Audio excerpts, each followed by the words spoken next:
ഇതിഹാസത്തിൻ്റെ നിർവചനം എന്താണെന്ന് പറഞ്ഞുകൊണ്ട് നമുക്ക് ചർച്ചയിലേക്ക് കടക്കാം. ധർമാർത്ഥ കാമമോക്ഷാണാം ഉപദേശസമന്വിതം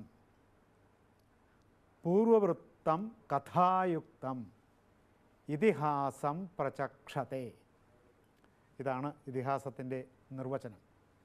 ധർമ്മം, അർത്ഥം, കാമം, മോക്ഷം ഇവ എങ്ങനെയാണ് ഒരു വ്യക്തി തൻ്റെ ജീവിതത്തിൽ അനുഭൂതമാക്കേണ്ടത് എന്നതിനെ സംബന്ധിക്കുന്ന ഉപദേശാത്മകമായ ചരിത്രത്തിൻ്റെയും കഥയുടെയും ആവിഷ്കാരത്തെയാണ് ഇതിഹാസം എന്നതുകൊണ്ട് വിവക്ഷിക്കുന്നത്. അപ്പോഴിതിൽ ധർമ്മശാസ്ത്രം വരും, അർത്ഥശാസ്ത്രം വരും, മോക്ഷശാസ്ത്രം വരും. ഇതിനോടനുബന്ധിച്ച് വരുന്ന എല്ലാ മനുഷ്യജീവിതത്തെ സംബന്ധിക്കുന്ന ദർശനങ്ങളും മഹാഭാരതത്തിൻ്റെ കഥ ഉൾക്കൊള്ളുന്നു. ഇത് ചരിത്രത്തിൻ്റെ പശ്ചാത്തലത്തിലാണ് ആവിഷ്കരിക്കുന്നത്.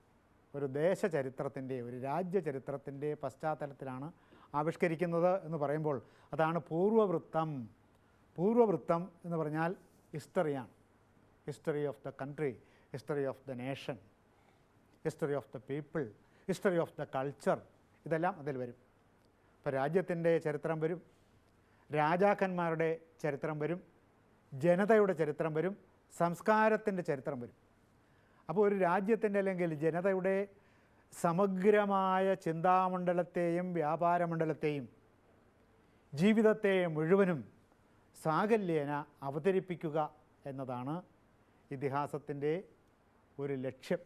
അങ്ങനെ അവതരിപ്പിക്കുന്നത് അതിൻ്റെ ലക്ഷണവുമാണ്. ധർമ്മം, അർത്ഥം, കാമം, മോക്ഷം ഇവയുടെ ഉപദേശത്തോടു കൂടിയതേതോ അത് ഇതിഹാസം. അത് മാത്രം പോരാ, രാജ്യത്തിൻ്റെ ചരിത്രവും വേണം. അതാണ് പൂർവവൃത്തം. പൂർവവൃത്തം ഹിസ്റ്ററിയാണ്. ഇപ്പോൾ പൂർവവൃത്തം വേണമെന്ന് പറയുമ്പോൾ അതിലെ കഥാനായകൻ ജീവിച്ചിരുന്ന ആളായിരിക്കണം. അപ്പോൾ ശ്രീകൃഷ്ണൻ ജീവിച്ചിരുന്ന ആളാണോ കൽപ്പിത കഥാപാത്രമാണോ എന്ന ചോദ്യം ഈ നിർവചനത്തോടുകൂടി തന്നെ അസ്തമിച്ചു പോകുന്നു. കാരണം ചരിത്രപുരുഷനെയേ ഇതിഹാസത്തിൽ കഥാപാത്രമാക്കാൻ പാടുള്ളൂ. പൂർവവൃത്തം എങ്ങനെയാണ് പൂർവവൃത്തത്തെ ഇതിൽ അവതരിപ്പിക്കേണ്ടത്? കഥായുക്തം, കഥയോടുകൂടി വേണം. കഥ എന്ന് പറയുന്നത് ഫിക്ഷൻ ആണ്. അപ്പോൾ ഭാവനാത്മകമായ സംഭവ പരമ്പരകളുടെ കൂട്ടിച്ചേർക്കലോടുകൂടി പൂർവവൃത്തത്തെ, ഹിസ്റ്ററിയെ, ചരിത്രത്തെ അവതരിപ്പിക്കുകയും കൂടി വേണം ഇതിഹാസത്തിൽ. പൂർവവൃത്തം കഥായുക്തം ഇതിഹാസം പ്രചക്ഷത്തെ, പ്രചക്ഷത്തെ പറയുന്നു. അപ്പോൾ ഇതാണ് ഇതിഹാസത്തിൻ്റെ ഏറ്റവും ചുരുക്കമായ സൂത്രരൂപത്തിലുള്ള നിർവചനം. ഈ നിർവചനം തന്നെ അനേക വിധത്തിൽ വ്യാഖ്യാനിക്കാവുന്ന തരത്തിൽ സമഗ്രവും സംക്ഷിപ്തവും ബിന്ദുരൂപവുമാണ്.